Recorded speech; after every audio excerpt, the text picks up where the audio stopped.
ಕಾರಣದ ಆರ್ಥಿಕ ನಾವು ದಿವಾಳಿ ಬಿಟ್ಟಿದ್ದೀವಿ ಇವತ್ತು ಏನಿಲ್ಲಲ್ಲೇ. ಅದಕ್ಕೆ ಅಮೆರಿಕ ಏನು ಹೇಳ್ತದಪ್ಪ ಅದಕ್ಕೆ ಕೇಳುವಂಥ ಪರಿಸ್ಥಿತಿ. ಮತ್ತೆ ಸಾಲ ತೊಗೊಳ್ಳಿಕ್ಕೆ ಹೋಗ್ತಾ ಇದ್ವಿ ನಾವು, ಮತ್ತಷ್ಟು ಸಾಲ ತೊಗೊಳ್ಳಿಕ್ಕೆ ಹೋಗ್ತಾ ಇದ್ವಿ.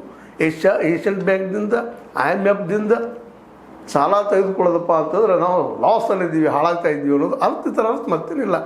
ಈಗಾಗಲೇ 215-25 ಲಕ್ಷ ಕೋಟಿ ರೂಪಾಯಿ ಸಾಲ ನಮ್ಮಲ್ಲದು.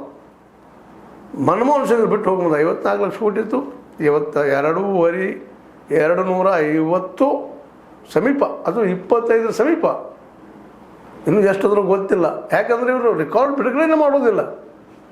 ಬಿಡುಗಡೆ ಮಾಡಿದ್ರು ಸಹಿತ ತಮಗೆ ಅನುಕೂಲ ಆಗುವಂಥ ರೆಕಾರ್ಡ್ ಬಿಡುಗಡೆ ಮಾಡ್ತಾ ಇದ್ದಾರೆ. ಹೀಗಾಗಿ ಇವತ್ತು ಮತ್ತೆ ಸಾಲ ತೆಗೆದುಕೊಂಡು ಹೋಗುವಂಥ ಪರಿಸ್ಥಿತಿ ಬರ್ಲಿಕ್ಕೆ. ಯಾಕಂದ್ರೆ ಮತ್ತೆ ಎಣ್ಣೆ ಹಾಕಿ ಬಂದಾಗ್ತದೆ, ಮತ್ತೆ ಶುರು ರೇಟ್ ಏರಲಿಕ್ಕೆ.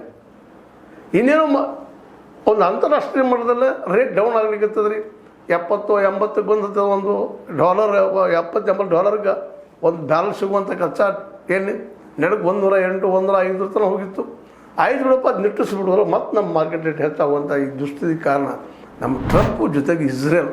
ಇವತ್ತೇನು ಇಸ್ರೇಲ್ ಜೊತೆ ನಮ್ಮ ಮೋದಿ ಅವ್ರು ದೋಸ್ತಿ ಮಾಡ್ಕೊಳ್ತಾ ಇದ್ದಾರೆ. ಆ ದೇಶ ಯಾಕೆ ನಮಗೆ ಅಷ್ಟೊಂದು ಬೇಕಾಗಿದೆ ಇಸ್ರೇಲ್ ಮತ್ತು ಅಮೇರಿಕಾ? ನಮಗೂ ಇವತ್ತು ತಿಳಿಲಾರದು ಇವೆಲ್ಲ ಪ್ರಶ್ನೆ.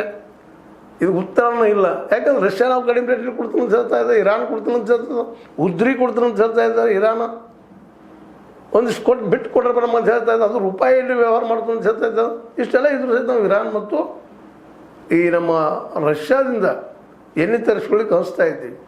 ಈ ನಡುವೆ ನಮ್ಮ ಏನಪ್ಪ ಅಂತಂದ್ರೆ ಹಡಗಿನ ಮೇಲೆ ದಾಳಿ ಮಾಡಿದಾಗ ಅದನ್ನೇ ಹೇಳಿದ್ರು ಅವರು. ಅಲ್ಲಿ ವಿದೇಶಾಂಗ ಮಿನಿಸ್ಟರು, ಇಲ್ಲ ನೀವು ನಾವು ಹೇಳಿದ್ದು ಮೀರ್ತಾ ಇದ್ದೀರಿ, ಇರಾನ್ ನೀವು ಎಣ್ಣೆ ತರಿಸ್ತಾ ಇದ್ದರೆ ಅದಕ್ಕೆ ನಮ್ಮ ಮೇಲೆ ದಾಳಿ ಮಾಡಿದ್ವಿ. ನಮ್ಮ 3 ಜನ ನಾವಿಕರು ಸತ್ತು ಹೋಗ್ಬಿಟ್ರು. ಎಷ್ಟು ನಮ್ಮ ಭಯ. ಅದಕ್ಕೆ ಇವನ್ನ ಒಂದು ಏನೋ ಪ್ರತಿಭಟನೆ ಅನ್ನೋ ರೂಪದಾಗ ಹೇಳಿದ್ರು ವಿನ ಖಡಕ್ಕಾಗಿ ಹೇಳೇ ಇಲ್ಲ. ಅದೇ ರಷ್ಯಾದ ಮೇಲೆ ಚೈನಾದ ಮೇಲೆ ದಾಳಿ ಮಾಡಿ ನೋಡಿದವರು. ಒಂದು ಸಣ್ಣ ಮೆಕ್ಸಿಕೋ ರೀ, ನಾವು ನಮ್ಮ ಅಲ್ಲಿ ಗೊತ್ತದು ನಿಮಗೂ, ಅಮೇರಿಕಾಯಲ್ಲೇ ನಮ್ಮ ಜನ ಹೋಗಿದ್ರಲ್ಲೇ ಬೇಕಾಯ್ದೆ ದೇಶ ಇದು ತೆಗೆದುಕೊಳ್ಳಾರ ಪರ್ಮಿಷನ್ ತಗೊಳ್ಳಾರದ ಅಂಥ ಜನರು ಭೇಟಿಯಾಗಿ ನಮ್ಮ ದೇಶಕ್ಕೆ ಕಳಿಸಿಬಿಟ್ರು.